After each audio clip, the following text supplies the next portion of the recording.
আগামী ফেব্রুয়ারিতে জাতীয় নির্বাচন, রোজার আগে ভোট আয়োজনে ইসিকে চিঠি দেবে অন্তর্বর্তী সরকার, জাতির উদ্দেশ্যে ভাষণে প্রধান উপদেষ্টা। অন্তর্বর্তী সরকারের পক্ষ থেকে আমি প্রধান নির্বাচন কমিশনারের কাছে চিঠি পাঠাবো যেন নির্বাচন কমিশন আগামী রমজানের আগে 2026 সালের ফেব্রুয়ারি মাসে জাতীয় নির্বাচন অনুষ্ঠানের আয়োজন করেন। জুলাই ঘোষণাপত্রে 24-এর শহীদদের জাতীয় বীর স্বীকৃতি, অভ্যুত্থানকে রাষ্ট্রীয় ও সাংবিধানিক স্বীকৃতি দেওয়ার ঘোষণা, আন্দোলনকারীরাও পাবেন আইনি সুরক্ষা।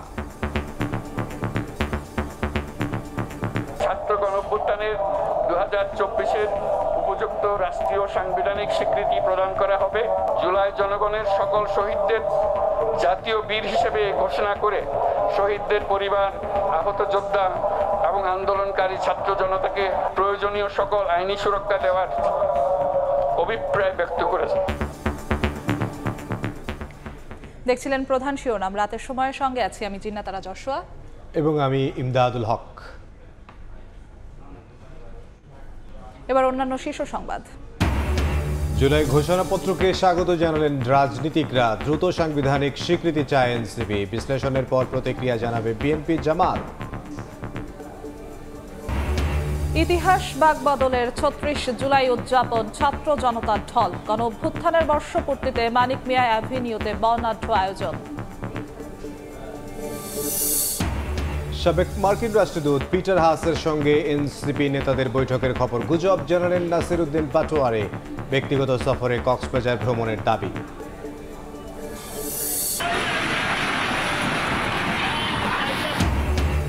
ফের আগ্রাসী রূপে পদ্মা, শরীয়তপুরের জাজিরায় নদী গর্ভে মসজিদ, এক মাসে ভাঙনে বিলীন শতাধিক বসতভিটা, হুমকিতে সরকারি বেসরকারি 6 শতাধিক স্থাপনা।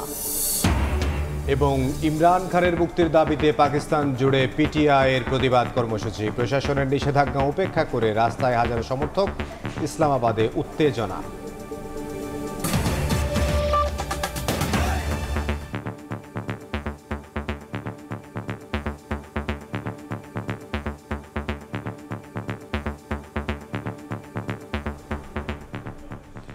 আগামী ফেব্রুয়ারিতে রমজানের আগে জাতীয় নির্বাচন আয়োজনে প্রধান নির্বাচন কমিশনারকে চিঠি দেবে অন্তর্বর্তী সরকার। গণঅভ্যুত্থানের বর্ষপূর্তি উপলক্ষে রাতে জাতির উদ্দেশ্যে ভাষণে এই ঘোষণা দেন প্রধান উপদেষ্টা ডক্টর মোহাম্মদ ইউনূস।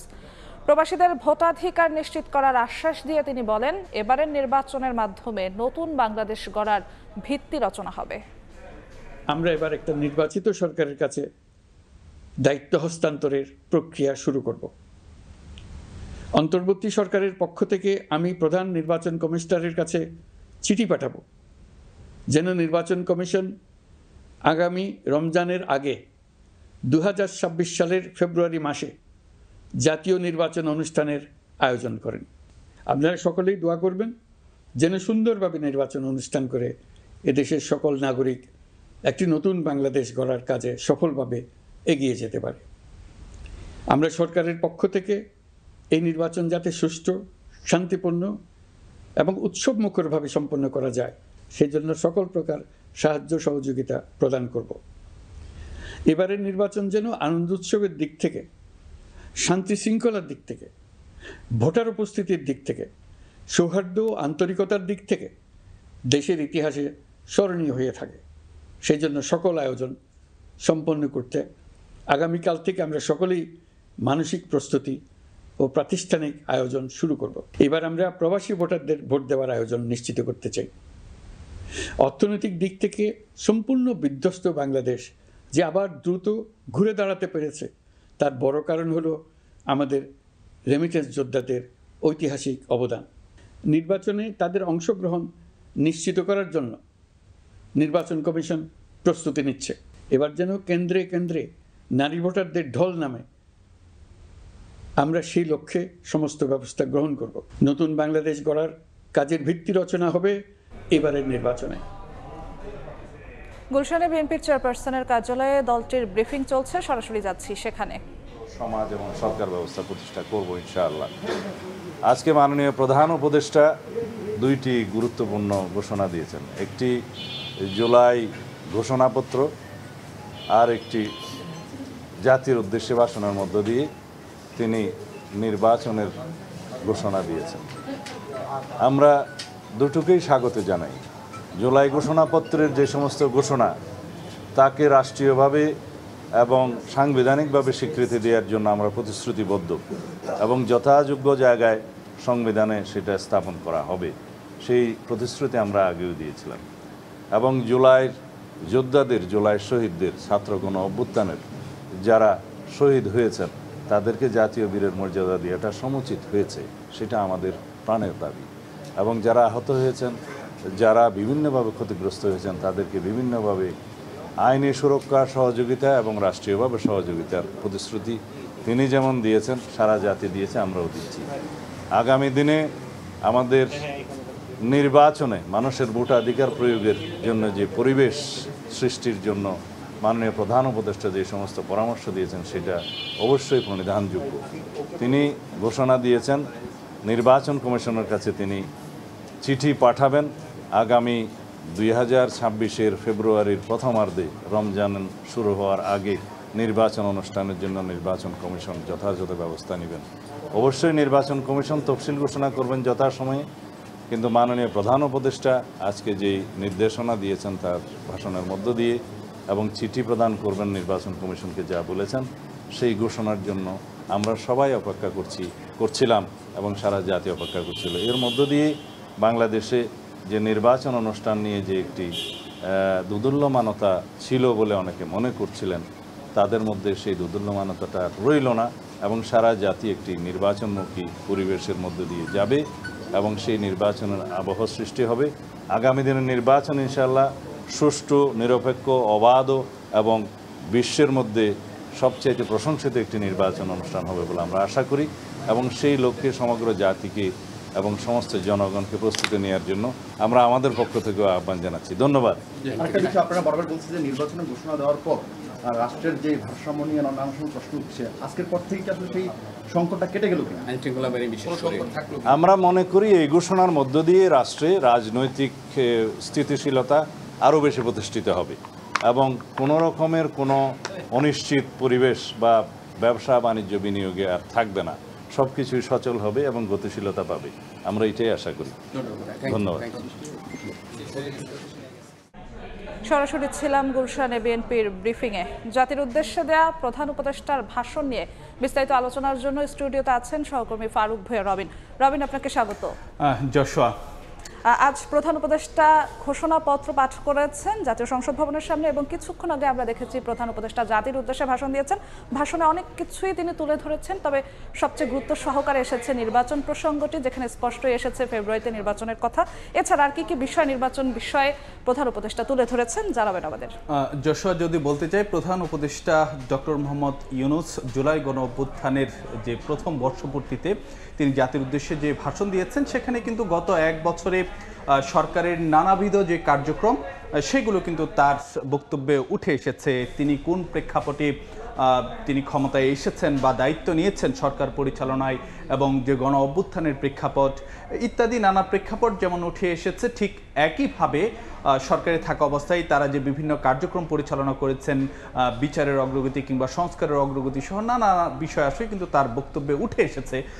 কিন্তু সবচেয়ে বেশি যে বিষয়টিতে সবার নজর, মানে সব কিছু ছাপিয়ে প্রধান উপদেষ্টার আজকের জাতির উদ্দেশ্যে দেয়া ভাষণে, সেটি হলো যে জাতীয় নির্বাচনকে কেন্দ্র করে তিনি অনেকগুলো কথা বলেছেন। একটি বিষয় যদি আপনাদেরকে জানাতে চাই, প্রধান উপদেষ্টা ডক্টর মোহাম্মদ ইউনূস তার যে দায়িত্ব নেওয়ার পরেই কিন্তু তিনি একটি বিষয় বলে আসছিলেন যে নির্বাচনের সময়সীমা নিয়ে, সেটা সরকারের পক্ষ থেকে বারবারই বলা হচ্ছিল যে এই নির্বাচনটি ডিসেম্বর থেকে জুন এর মধ্যে হতে পারে এবং সেখানে বলা হয়েছিল যদি সংস্কারের ছোট প্যাকেজ বাস্তবায়ন করতে হয় তাহলে ডিসেম্বর, আর বড় প্যাকেজ হলে সেটি জুন নাগাদ নির্বাচন হতে পারে।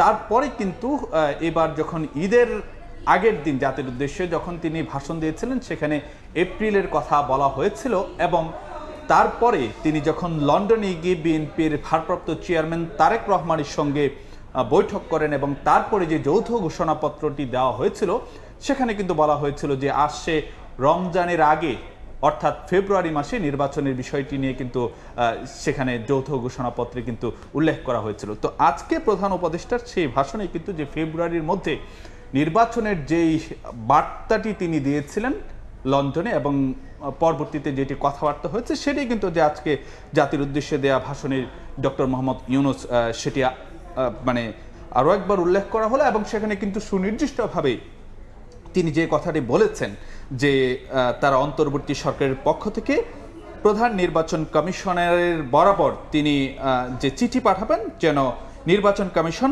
আগামী রমজানের আগে 2026 সালের ফেব্রুয়ারি মাসে জাতীয় নির্বাচন অনুষ্ঠানের আয়োজন করে। এটি প্রধান উপদেষ্টার বক্তব্যের মধ্যে কোট আনকোট ছিল এবং সেখানে কিন্তু যে উনি আরো কিছু বিষয় আসে কিন্তু বলেছেন এবং সেই জাতীয় মানে ফেব্রুয়ারির মধ্যে আরো একটা বিষয় দেখছিলাম প্রধান উপদেষ্টা বলছিলেন যে ভোট নিয়ে বকেয়া যে আনন্দ আছে দেশবাসীর সেই বকেয়া আনন্দটাও এবারে নির্বাচনে দেশবাসী আসলে শুধু আসলে উসুল করতে পারবে এরকম কিছু একটা তিনি বলছিলেন। তার বক্তব্যের মধ্যে সেটি কিন্তু একটি আছে যে ঈদের মতো তারা আনন্দ করতে চান ভোট নিয়ে, সেই কথাটা কিন্তু যে তিনি তার বক্তব্যে অর্থাৎ যে জাতির উদ্দেশ্যে যে ভাষণ সেখানে কিন্তু যে উল্লেখ করেছেন এবং সব পর্যায়ে যেন মানুষ যেন আনন্দ করতে পারে সেইটি উল্লেখ করেছেন এবং তিনি যে কথাটি বলেছেন আমি যদি একদম কোট আনকোট করি সেখানে বলেছেন নির্বাচনের দিনকে আমরা ঈদের উৎসবের মতো করতে চাই, এবারের ভোটের আনন্দ থাকবে সবার মধ্যে, আপনারা সবাই বাচ্চা কাচ্চাদের নিয়ে ভোট কেন্দ্রে যাবেন। এই কথাটি কিন্তু যে তিনি আজকে তার বক্তব্যে বলেছেন এবং আরও কিছু কথাবার্তা কিন্তু যে প্রধান উপদেষ্টা বলেছেন এবং সেটি বলেছেন যে নির্বাচনের সকল আয়োজন সম্পন্ন করতে আগামীকাল থেকেই মানে মানসিক প্রস্তুতি এবং যে প্রাতিষ্ঠানিক আয়োজন শুরু করবে, প্রাতিষ্ঠানিক যে আয়োজনগুলো শুরু করবে সেটিও কিন্তু যে প্রধান উপদেষ্টা ডক্টর মোহাম্মদ ইউনূস তার যে বক্তব্য সেটিতে বলেছেন। একই সঙ্গে যেন নির্বাচনী এলাকা কেন্দ্রিক যেই মানে কার্যক্রমগুলো এবং যে নির্বাচনী এলাকা মানে পরিদর্শন করা সেগুলোর বিষয়াশয় কিন্তু তার বক্তব্যে উঠে এসেছে। তিনি বলেছেন যে নির্বাচন আসছে, যদি আপনার নির্বাচনী এলাকা থেকে দূরে বসবাস করেন তবে এখন থেকে নিয়মিত নির্বাচনী এলাকা পরিদর্শন করুন যাতে সেরা ব্যক্তিকে নির্বাচিত করতে আপনি প্রস্তুত হতে পারেন। এই কথাবার্তাও কিন্তু যে ডক্টর মোহাম্মদ ইউনূসের আজকের যে বক্তব্য সেখানে কিন্তু যে ছিল, অর্থাৎ তিনি তার বক্তব্যের মধ্যে কিন্তু যে একটি উল্লেখ করেছিলেন সেটি হলো যে আমরা দায়িত্ব গ্রহণের 4 মাসের মাথায় জাতির উদ্দেশ্যে দেয়া ভাষণে প্রতিশ্রুতি দিয়েছিলাম 2026 সালের জুনের মধ্যে যে জাতীয় নির্বাচন অনুষ্ঠিত হবে এবং সেই জায়গায় তিনি বলেছেন তবে নির্বাচনের আগে অত্যাবশ্যকীয় কয়েকটি কাজ সম্পন্ন করতে হবে, সেটি হলো যে জুলাই ঘোষণাপত্র এবং জুলাই সনদ। সেই জায়গাতে আজকের ভাষণে তিনি উল্লেখ করেছেন যে আজকে তিনি জুলাই ঘোষণাপত্র জাতির সামনে উপস্থাপন করেছেন এবং জুলাই সনদও যে চূড়ান্ত পর্যায়ে রয়েছে। তো সেই জায়গাতে যে নির্বাচন মানে সেই প্রেক্ষাপটগুলো তুলেই কিন্তু তিনি বলেছেন যে ফেব্রুয়ারিতে নির্বাচন আয়োজনের জন্য তিনি নির্বাচন কমিশনকে যে চিঠি পাঠাবেন এবং সেখানে কিন্তু যে কিছু কিছু বিষয় নতুন করেও কিন্তু যে এসেছে সেটি হলো মানে প্রবাসী ভোটারদের যেন মানে অর্থাৎ যে প্রবাসীদের ভোট দেওয়ার বিষয়টি সেটি যেন নিশ্চিত করা হয়, সেই কথাটি কিন্তু যে তিনি আজকে তার বক্তব্যে বলেছেন। তিনি বলেছেন যে এবার আমরা প্রবাসী ভোটারদের ভোট দেওয়ার আয়োজন নিশ্চিত করতে চাই, অর্থাৎ এই বিষয়গুলো কিন্তু যে তিনি তার বক্তব্যের মধ্যে উপস্থাপন করেছেন এবং তিনি যে কথাটি বলছেন এবারের নির্বাচন যেন আনন্দ উৎসবের দিক থেকে, শান্তি শৃঙ্খলার দিক থেকে, ভোটার উপস্থিতির দিক থেকে, সৌহার্দ্য এবং আন্তরিকতার দিক থেকে দেশের ইতিহাসে স্মরণীয় হয়ে থাকে, সেজন্য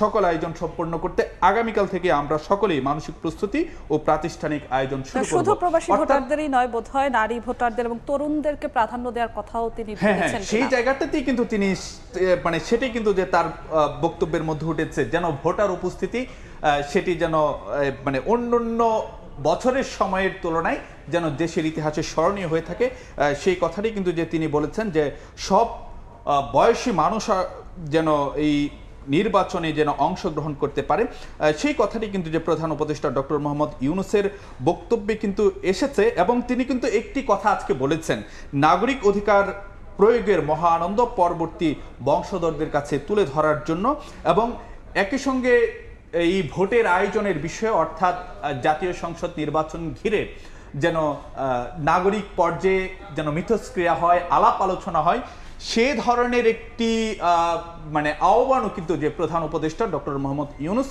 তিনি আজকের বক্তব্যে উল্লেখ করেছেন। সেখানে তিনি বলেছেন যে এখন থেকে প্রতিদিন আলাপ করুন, আপনার এলাকায় ভোটদান ব্যবস্থা কেমন হলে সুন্দর হবে, কেমন হলে আনন্দমুখর হবে, সেটি আগে থেকে ঠিক করার জন্য নতুন বাংলাদেশ গড়ার কাজের ভিত্তি রচনা হবে এবারের নির্বাচনে, তার জন্য প্রস্তুতি নিন। অর্থাৎ প্রধান উপদেষ্টার তার যেই বক্তব্য বা ভাষণ জাতির উদ্দেশ্যে, সেখানে কিন্তু আমরা দেখেছি যে নির্বাচনকে ঘিরে বহুমাত্রিক কথাবার্তা এসেছে, যেটি মানে অন্যান্য সময়ে তিনি জাতির উদ্দেশ্যে যে ভাষণ দিয়েছেন সেখানে কিন্তু যে নির্বাচন কেন্দ্রিক অনেক কথাবার্তা এসেছে, কিন্তু এত ব্যাপকভাবে সেটি কিন্তু সম্ভবত আজকের ভাষণেই সবচেয়ে বেশি এসেছে। একদিকে যেমন তিনি সুনির্দিষ্টভাবে বলেছেন যে নির্বাচন কমিশনকে চিঠি পাঠাবেন, ঠিক একইভাবে মানে এলাকায় ভোটারদের মধ্যে বা অন্য অন্য অংশীজন যারা আছেন তাদের মধ্যে আলাপ আলোচনা করা, সেই বিষয়গুলো কিন্তু যে তিনি বলেছেন। এবং একই সঙ্গে কিন্তু প্রধান উপদেষ্টা ডক্টর মোহাম্মদ ইউনূস তিনি তার বক্তব্যে কিন্তু একটি কথা উল্লেখ করেছেন, যে সেটি হলো মানে তার নির্বাচন, অর্থাৎ যে নির্বাচনের সময় যে ফেব্রুয়ারি, সেটি কিন্তু যে খুব বেশি দূরে নয়। এবং আরেকটি বিষয় তিনি বলেছেন যে অন্য অন্য সময় যে ভোট অর্থাৎ নির্বাচনকে ঘিরে যে নানা ধরনের যে বিতর্ক উঠত, সেটির জন্য তিনি বলেছেন তার অন্যতম হলো বা ভোট কেন্দ্রিক যে বড় ধরনের সংঘাত কিংবা সহিংসতার ঘটনা ঘটত, সেখানে অন্যতম কারণ হলো যে ত্রুটিপূর্ণ নির্বাচন। সে জায়গাতে তিনি বলছেন যে ত্রুটিপূর্ণ নির্বাচনের মধ্য দিয়ে কোনো দল যদি গায়ের জোরে নির্বাচিত হয়ে ক্ষমতায় আসে, তার চূড়ান্ত পরিণতি কি হয় তা জুলাই অভ্যুত্থানে আমাদের দেখিয়ে দিয়েছে। এবং সেই জায়গায় তিনি বলেছেন আমরা ইতিহাসের কলঙ্কিত কোনো অধ্যায়ের পুনরাবৃত্তি করতে চাই না, অর্থাৎ ভোটকে ঘিরে যেন একটি গ্রহণযোগ্য পর্যায়ের হয়, শান্তিপূর্ণ হয়, সেই মানে সেই আহ্বানটা কিন্তু তিনি জানিয়েছেন। এবং একই সঙ্গে তিনি যে কথাই বলছেন নির্বাচন আসছে, ফেব্রুয়ারি মাস খুব বেশি দূরে নয়, সেই কথাটাই কিন্তু যে উল্লেখ করেছেন। এবং তিনি বলেছেন নির্বাচন নিয়ে প্রস্তুতি নিতে নিতে ভোটের সময় চলে আসবে। বহু বছর আমরা কেউ ভোট দিতে পারিনি, এবার আমরা সবাই ভোট দেব, কেউ বাদ যাবে না।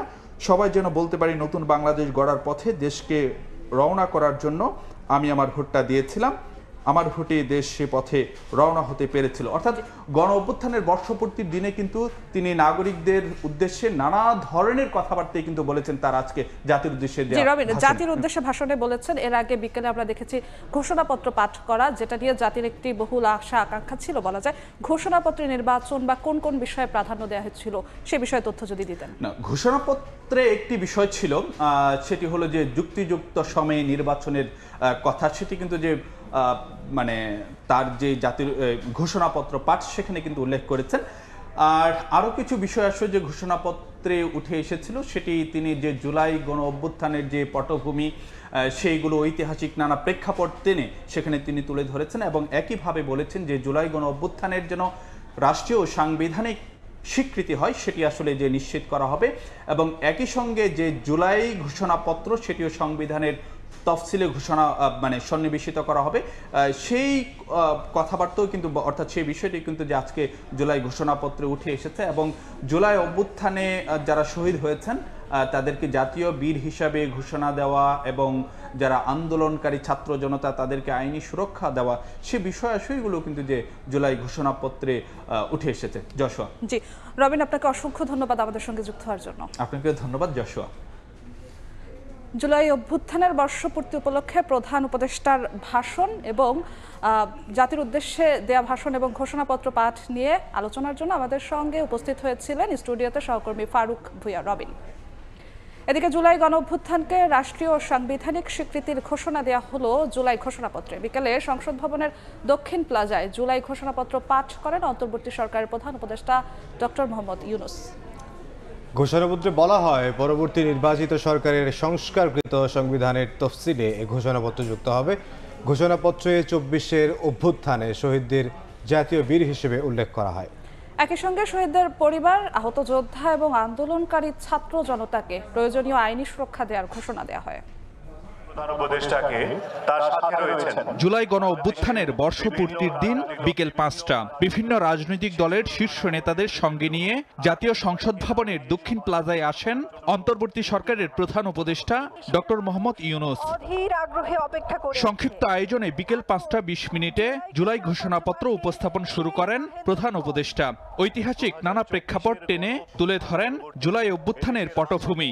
আপামর জনসাধারণ তীব্র আন্দোলনের চূড়ান্ত পর্যায়ে গণভবনমুখী জনতার উত্তাল যাত্রার মুখে ফ্যাসিস্ট হাসিনা ৫ই আগস্ট ২০২৪ তারিখে পদত্যাগ করে দেশ ছেড়ে পালিয়ে যেতে বাধ্য হয়।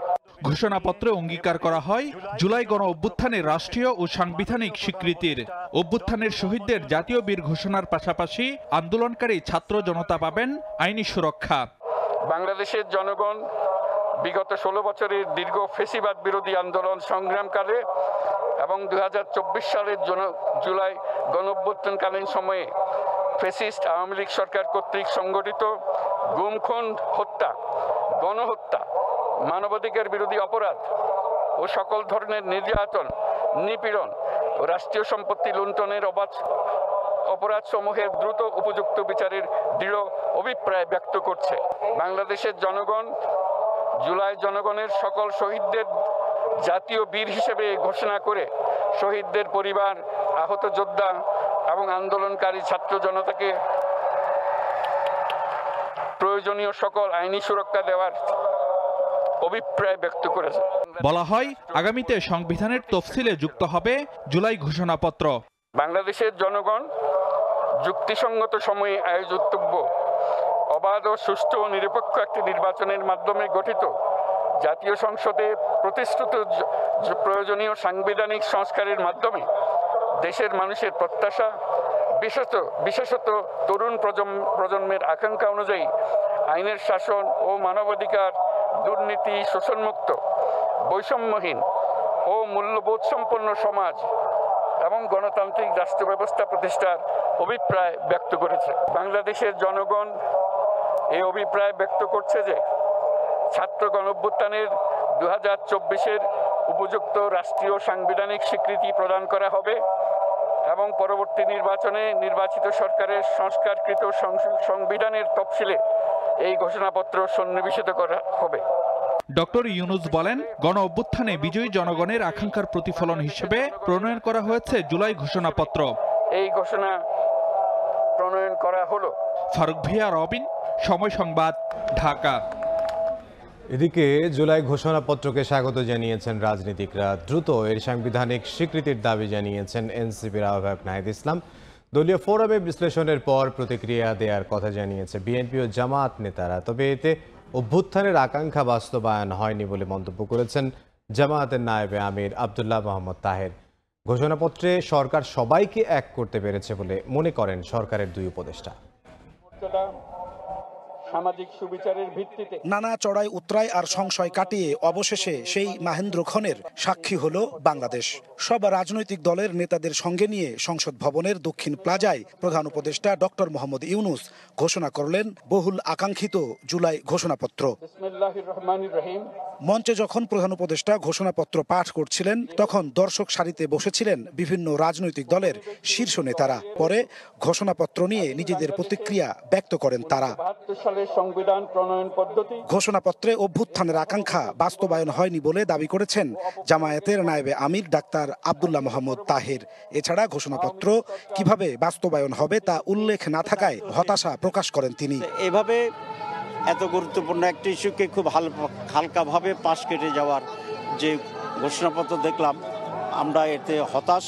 আমাদের ডিমান্ড ছিল একটা ঘোষণাপত্র আসতে হবে, সেটা এসেছে। অন্তত এই প্রতিশ্রুতিটুকুর জন্য ইতিবাচক মনে করি, কিন্তু সাবজেক্ট ম্যাটারের ব্যাপারে আমরা বসবো দলের অভ্যন্তরে, তারপরে আমাদের প্রতিক্রিয়া জানাবো। জুলাই ঘোষণাপত্রকে স্বাগত জানিয়েছে বিএনপি। আনুষ্ঠানিক প্রতিক্রিয়া পরে জানানোর কথা বলেন দলটির নেতারা। আমাদেরকে যে ডকুমেন্ট দেওয়া হয়েছিল, আমরা যেটা সংশোধন করে দিয়েছিলাম, তার কিছু পরিবর্তন আমরা এখানে দেখেছি। এনিওয়ে এই বিষয়ে আমরা আমাদের দলে আলোচনা করে জানাবো। দলীয় ফোরামে আলোচনা করে আনুষ্ঠানিক প্রতিক্রিয়া জানাবে এনসিপি। তবে ঘোষণাকে স্বাগত জানান দলটির আহ্বায়ক। জুলাইয়ের প্রেক্ষাপটে এসেছে, এখন সংবিধানের যে বিষয়টা সেটা আসলে আমাদের আরেকটু আলোচনা করতে হবে। অন্যান্য দলগুলোর সাথে আলোচনা করে আমরা এই বিষয়ে একটা আনুষ্ঠানিক আমাদের প্রতিক্রিয়া জানাবো। এদিকে জুলাই অভ্যুত্থানের আকাঙ্ক্ষা পুরোপুরি বাস্তবায়ন হয়নি বলে মনে করেন গণ অধিকার পরিষদের সভাপতি নুরুল হক নূর, এবি পার্টির চেয়ারম্যান মুজিবুর রহমান মঞ্জু ও গণসংহতি আন্দোলনের সভাপতি জুনায়েদ সাকি। এবারেও আমরা চেয়েছিলাম যে সেরকম একটা প্রত্যাশার দীপ্ত অঙ্গীকার আমাদের থাকবে, কিন্তু শেষের দিকে এসে কিছুটা ব্যত্যয় ঘটেছে। আমরা যেভাবে চেয়েছিলাম হয়তো পুরোপুরি ওইভাবে হয় নাই। এটা নির্ভর করছে নির্বাচন হবে যেটাকে ঘোষণা করা হয়েছে, নির্বাচিত পরবর্তীতে যারা আসবে তারা কতখানি বাস্তবায়ন করবে সেগুলোর উপরে। আমরা এই জুলাইয়ের ঘোষণাপত্রের সাথে মৌলিকভাবে এবং সব দিক থেকে আমরা এটাকে আমাদের সমর্থন দিয়েছি। তবে সন্তুষ্টির কথা জানান ইসলামী আন্দোলনের আমির রেজাউল করিম ও খেলাফত মজলিসের আমির মামুনুল হক। যে ঘোষণাপত্র এসেছে সেটা আমরা যা যা চেয়েছিলাম তা অনেকটাই আমরা পেয়েছি। শঙ্কা হলো যে এই ঘোষণাটার যে আইনি ভিত্তি সেটা যেন কার্যকর হয়। ঘোষণাপত্রে সরকার সবাইকে এক করতে পেরেছে বলে জানান সরকারের দুই উপদেষ্টা মাহফুজ আলম ও ডক্টর আসিফ নজরুল। রাষ্ট্র আগামীতে কোন লক্ষ্যে ধাবিত হতে চায়, আমাদের তরুণ সমাজের স্বপ্ন কি, আকাঙ্ক্ষা কি, গণ অভ্যুত্থানের আকাঙ্ক্ষা কি, সবকিছুই আমরা এখানে খুব সুন্দরভাবে ফুটে তুলে ধরতে পেরেছি। একটা দীর্ঘ সময় যদি আমরা এইভাবে ঐক্যবদ্ধ থাকতে পারি গণতান্ত্রিক লড়াইয়ের জন্য, ফেসিবাদ বিরোধী লড়াইয়ের জন্য, তাহলে আশা করি যে বাংলাদেশ, আমরা যে নতুন বাংলাদেশ চেয়েছি ওইটা সম্ভব হবে। তবে ঘোষণাপত্র দ্রুত বাস্তবায়ন প্রক্রিয়া ত্বরান্বিত করার আহ্বান জানান রাজনৈতিক দলের নেতারা। জাতীয় সংসদ ভবনের এই মঞ্চ থেকে যে জুলাইয়ের ঘোষণাপত্র পাঠ করা হলো তার আলোকে গঠিত হোক আগামী দিনের বাংলাদেশ, যে বাংলাদেশে থাকবে না কোনো বৈষম্য, ন্যায়, ইনসাফ আর সমতার ভিত্তিতে পরিচালিত হবে সকল কিছু। এমনটাই প্রত্যাশা রাজনীতিবিদ সহ সর্বস্তরের মানুষের। নাজমুস সালেহী, সময় সংবাদ, ঢাকা। ইতিহাস বাক বদলের ৩৬ জুলাই গণ অভ্যুত্থানে শহীদদের স্মরণ করল জাতি। অভ্যুত্থানের বর্ষপূর্তি উদযাপনে মানিক মিয়া অ্যাভিনিউয়ে দিনভর চলে বর্ণাঢ্য সাংস্কৃতিক অনুষ্ঠান। ছাত্র জনতা থেকে শুরু করে যোগ দেন রাজনীতিকরাও। জুলাই হত্যাযজ্ঞের বিচার ও স্বৈরতান্ত্রিক কাঠামোর আমূল সংস্কারের দাবি তাদের।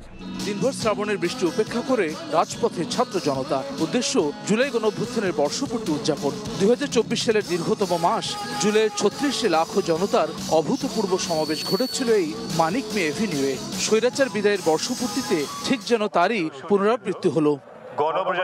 বুধবার সকাল থেকেই অপেক্ষা ছিল জুলাই ঘোষণাপত্রের। বিকেল ৫টায় সংসদ ভবনের দক্ষিণ প্লাজায় অনুষ্ঠান স্থলে প্রধান উপদেষ্টা উপস্থিত হলে পুলিশের বেষ্টনী ভেদ করে অনুষ্ঠান স্থলের কাছাকাছি অবস্থান নেন জুলাইয়ের উত্তাল দিনে রাজপথে থাকা বিপ্লবীরা। প্রতীক্ষিত ঘোষণাপত্রে আপ্লুত অভ্যুত্থানকারী ছাত্র জনতা। সকল রাজনৈতিক দল, সকল দ্বন্দ্ব বিরাভেদ ভুলে আমরা সবাই একসাথে এক হয়ে ঘরে যেতে চাই, বাংলাদেশকে অনেক দূর নিয়ে যেতে চাই। ফ্যাসিস্ট তৈরি না হতে পারে আর পুলিশ যাতে দলীয় আচরণ না করতে পারে। আজকের বিজয়টা সবার মাঝে ছড়িয়ে দিতে চান। আসেন সবাই মিলে সমৃদ্ধশালী সুন্দর বাংলাদেশ গড়ে তুলি।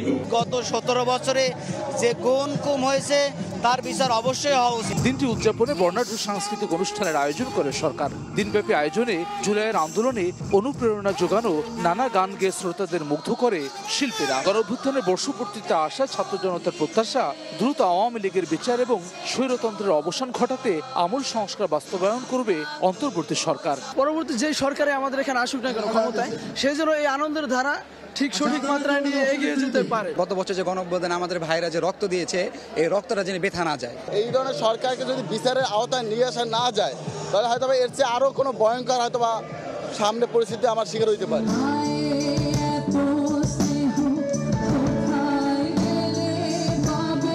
এদিন দুপুর ২টা ২৫ মিনিটে গণভবন থেকে শেখ হাসিনার ভারতে পালিয়ে যাওয়ার দৃশ্য প্রায় ৫ শতাধিক বেলুন উড়িয়ে ফুটিয়ে তোলা হয়। এ সময় উল্লাসে ফেটে পড়েন উপস্থিত জনতা।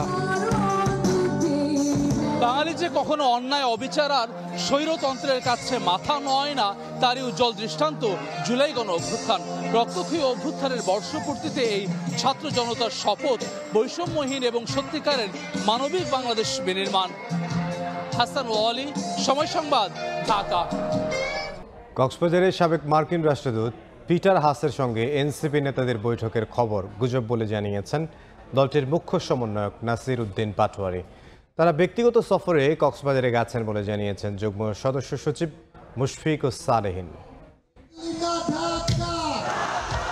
জুলাই অভ্যুত্থানের প্রথম বর্ষ উদযাপনে বাংলাদেশ দিবসটি উপলক্ষে রাষ্ট্রীয় ছুটির দিনে নানা অনুষ্ঠান হাতে নেয় বিভিন্ন সামাজিক ও দেশের সব রাজনৈতিক সংগঠন। এসবের মাঝেই ৫ আগস্ট দুপুরে সামাজিক যোগাযোগ মাধ্যমে ছড়িয়ে পড়ে কক্সবাজারের একটি হোটেলে বৈঠকে বসেছেন এনসিপির কয়েকজন শীর্ষ নেতা। কক্সবাজার বিমানবন্দর কর্তৃপক্ষ জানায়, বাংলাদেশ বিমানের 11:15টার একটি ফ্লাইটে কক্সবাজারে অবতরণ করেন এনসিপির নেতারা। কিছুক্ষণ পর দুপুরের দিকে বিভিন্ন গণমাধ্যমে পিটার হাসের সঙ্গে তাদের বৈঠক নিয়ে খবর প্রচার করা হয়। তবে বিষয়টি গুজব বলে উড়িয়ে দেন দলটির মুখ্য সমন্বয়ক নাসির উদ্দিন পাটোয়ারি। এখানে এসে আমরা হোটেলে চেক ইন করে এরকম একটা নিউজ দেখলাম, এটা সম্পূর্ণ গুজব। আমরা ঘুরতে আসছিলাম পিটার হাসের সাথে, এগুলা এই ধরনের কোনো কিছুই না, জাস্ট আমরা ঘুরতে আসছিলাম। সময় সংবাদের পক্ষ থেকে যোগাযোগ করা হলে এনসিপির যুগ্ম সদস্য সচিব মুশফিকুস সালেহীন জানান 4 শীর্ষ নেতা কক্সবাজারে গেছেন, তবে এটি তাদের ব্যক্তিগত সফর। আমিও জানতাম না এটা ব্যক্তিগত কাজে গেছে, এই নিউজ হওয়ার পরে আমি দেখলাম, পরে খোঁজ নিলাম যে ওরা গেছে। পিটার হাস আসলে কই আসছে বা নাই এটা আসলে জানি না, ওনার ব্যাপারে কিছুই জানি না। এদিকে মার্কিন দূতাবাসের একটি সূত্র বৈঠকের সত্যতা নিয়ে কোনো মন্তব্য করতে রাজি হননি। শাবাব ওয়াসি, সময় সংবাদ, ঢাকা। শরীয়তপুরে পদ্মা নদীর ভাঙনে একটি মসজিদের নির্মাণাধীন দ্বিতল ভবন নদী গর্ভে বিলীন হয়ে গেছে। সকালে জাজিরা উপজেলা নাওডোবা ইউনিয়নের 0 পয়েন্ট এলাকায় তীব্র এ ভাঙন দেখা দেয়। এ সময় আলমখার কান্দি জামে মসজিদের নির্মাণাধীন দ্বিতল ভবনটি নদী গর্ভে বিলীন হয়ে যায়। গত 1 মাসে ভাঙনের শিকার হয়েছে শতাধিক বসতভিটা ও ব্যবসা প্রতিষ্ঠান। এখনও ভাঙন ঝুঁকিতে উপজেলার অন্তত 600 পরিবার সহ 100টির বেশি ব্যবসা প্রতিষ্ঠান। ভাঙন ঠেকাতে জিও ব্যাগ ও জিও টিউব ডাম্পিং অব্যাহত রেখেছে পানি উন্নয়ন বোর্ড।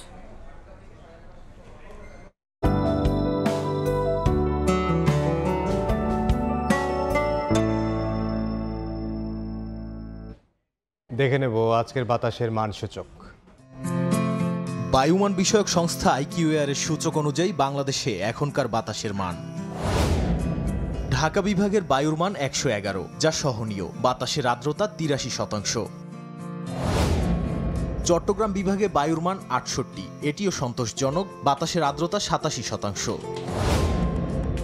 রাজশাহী বিভাগে বায়ুমান 155, যা সহনীয়, আর্দ্রতা 73%। সিলেট বিভাগে বায়ুর মান 79, এটি সন্তোষজনক, বাতাসের আর্দ্রতা 84%। খুলনা বিভাগের বায়ুর মান 77, যা সন্তোষজনক, বাতাসের আর্দ্রতা 83%। বরিশাল বিভাগে বায়ুর মান 86, এটিও সন্তোষজনক, আর্দ্রতা 84%। রংপুর বিভাগের বায়ুর মান 105, যা সহনীয়, বাতাসের আর্দ্রতা 73%। ময়মনসিংহ বিভাগের বায়ুর মান 98, এটিও সন্তোষজনক, বাতাসের আর্দ্রতা 88%। সারা দেশে বায়ুর মান সবচেয়ে ভালো খুলনায় 77 আর সবচেয়ে খারাপ রাজশাহীতে 155। পাকিস্তানের সাবেক প্রধানমন্ত্রী ইমরান খানের মুক্তির দাবিতে দেশ জুড়ে শুরু হয়েছে PTI এর প্রতিবাদ কর্মসূচি। প্রশাসনের নিষেধাজ্ঞা অগ্রাহ্য করে লাহোর, পেশোয়ার, সোয়াবে ও মারদানে বিক্ষোভ করছে পাকিস্তান তেহরিক ইনসাফের নেতাকর্মীরা। উত্তেজনা ছড়িয়েছে ইসলামাবাদ ও রাওয়ালপিন্ডিতে। খাইবার পাখতুনখোয়ার মুখ্যমন্ত্রী আলী আমিন গান্ডাপুরের নেতৃত্বে পেশোয়ারে শুরু হয় প্রধান সমাবেশ। প্রদেশটির অন্যান্য জেলা যেমন সোয়াবি, নওশেরা, মারদান থেকেও ছোট ছোট মিছিল এসে যোগ দেয় কেন্দ্রীয় কর্মসূচিতে। রাস্তায় রিলিজ ইমরান ও বহাল করো সংবিধান লেখা প্ল্যাকার্ড হাতে নারীদের উপস্থিতিও ছিল চোখে পড়ার মতো। মোমেন্টাম নিয়ে এশিয়া কাপে যেতে চায় বাংলাদেশ, তাই নেদারল্যান্ডসের বিপক্ষেও সাজানো হবে পূর্ণ শক্তির একাদশ। যদিও বিবেচনায় থাকবে এ দল টপ অ্যান্ড T20-তে পারফর্ম করলে মিলবে আরব আমিরাতের বিমানের টিকিট। দায়িত্ব গ্রহণের 1 বছরে নিজের কাজ নিয়ে সন্তুষ্ট নাজমুল আবেদিন ফাহিম। নির্বাচন নিয়ে আপাতত কোনো ভাবনা নেই বিসিবি সহ সভাপতির। যেহেতু এশিয়া কাপ খেলতে যাব, এখানে বোধহয় মনে হয় না যে বেঞ্চ স্ট্রেংথ দেখার কাজটা এখানে খুব বেশি হবে। সম্ভাবনা আমি যেটা দেখি, কারণ এটা আমার সিদ্ধান্ত না, যে আমার ধারণা যে পূর্ণ শক্তি দল নিয়ে খেলা হবে এবং দল জেতার জন্যই খেলবে এবং একটা মোমেন্টাম নিয়ে যেতে চাইবে এশিয়া কাপে। ভালো করার জন্য যেই কাজগুলি করা দরকার সেগুলির দিকে আমরা মনোযোগী হচ্ছি। সারা দেশে ক্রিকেটটা ভালোভাবে ছড়িয়ে দেয়া, আমাদের খেলোয়াড়রা যেসব কম্পিটিশন খেলে জাতীয় দলে আসে সেসব কম্পিটিশনের মানটাকে বাড়ানো। এ পর্যায়ে শীর্ষ সংবাদ জানিয়ে দিচ্ছি আরেকবার। অন্তর্বর্তী সরকারের পক্ষ থেকে আমি প্রধান নির্বাচন কমিশনারের কাছে চিঠি পাঠাবো যেন নির্বাচন কমিশন 2026 সালের ফেব্রুয়ারি মাসে জাতীয় নির্বাচন অনুষ্ঠানের আয়োজন করেন। আগামী ফেব্রুয়ারিতে জাতীয় নির্বাচন, রোজার আগে নির্বাচন আয়োজনে ইসিকে চিঠি দেবে অন্তর্বর্তী সরকার। কাল থেকে প্রাতিষ্ঠানিক আয়োজন শুরু, জাতির উদ্দেশ্যে প্রধান উপদেষ্টা। জুলাই ঘোষণাপত্রে 24 শহীদদের জাতীয় বীর স্বীকৃতি, অভ্যুত্থানকে রাষ্ট্রীয় ও সাংবিধানিক স্বীকৃতি দেওয়ার ঘোষণা। আন্দোলনকারীরাও পাবেন আইনি সুরক্ষা। ইতিহাস বাঁক বদলের 36 জুলাই উদযাপন, ছাত্র জনতার ঢল। গণঅভ্যুত্থানের বর্ষপূর্তিতে মানিক মিয়া অ্যাভিনিউতে বর্ণাঢ্য আয়োজন।